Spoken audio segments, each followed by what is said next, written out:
Bom dia, meu nome é João Pedro Rodrigues Pinto, aluno da graduação em Geofísica, e eu desenvolvo uma pesquisa de iniciação científica de estudo paleomagnético de rochas ácidas da formação Novo Horizonte, orientado pelo professor Manuel Souza da Grela Filho.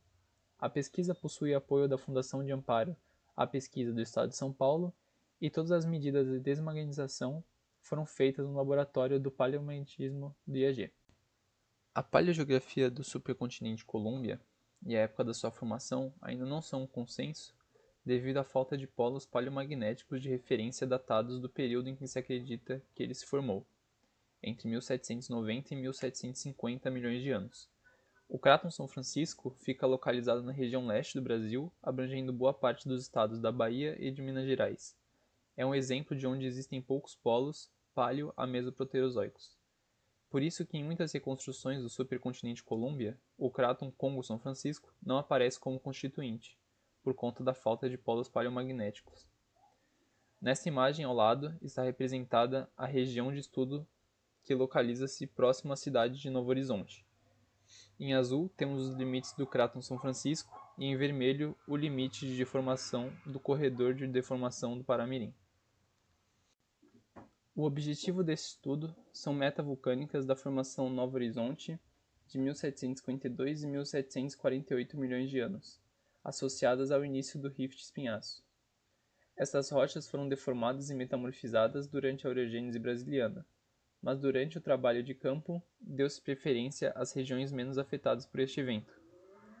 Os dados de desmagnetização, tanto por campo alternado como por desmagnetização térmica, permitem identificar as componentes de magnetização presentes nas amostras, sejam elas primárias ou secundárias.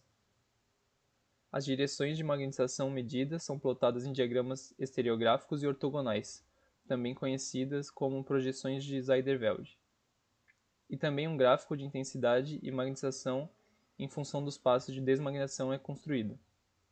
A decomposição dos componentes pode ser visualizada no diagrama de Zijderveld, que é representada pela projeção ortogonal da ponta do vetor da magnetização nos planos horizontal e vertical.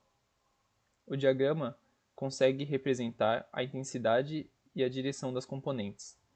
Sempre que pontos definem uma reta, uma única componente de magnetização está sendo desmagnetizada, e a direção é obtida pelo método de componentes principais, que é o ajuste dos mínimos quadrados aos pontos que definem a melhor reta.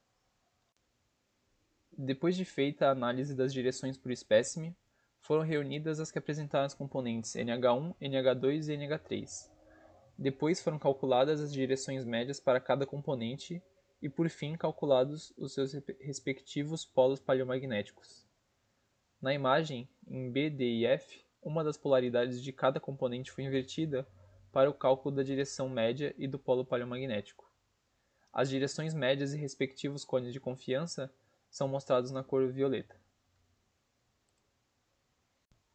O polo NH1 pode ser inserido na curva de deriva polar aparente entre 570 milhões de anos e 500 milhões de anos traçadas para o oeste do Gondwana, considerando-se a possibilidade das amostras terem adquirido uma magnetização posterior à sua formação. A posição do polo NH1 nesta curva sugere uma idade de 510 milhões de anos para a aquisição de magnetização que originou a componente NH1.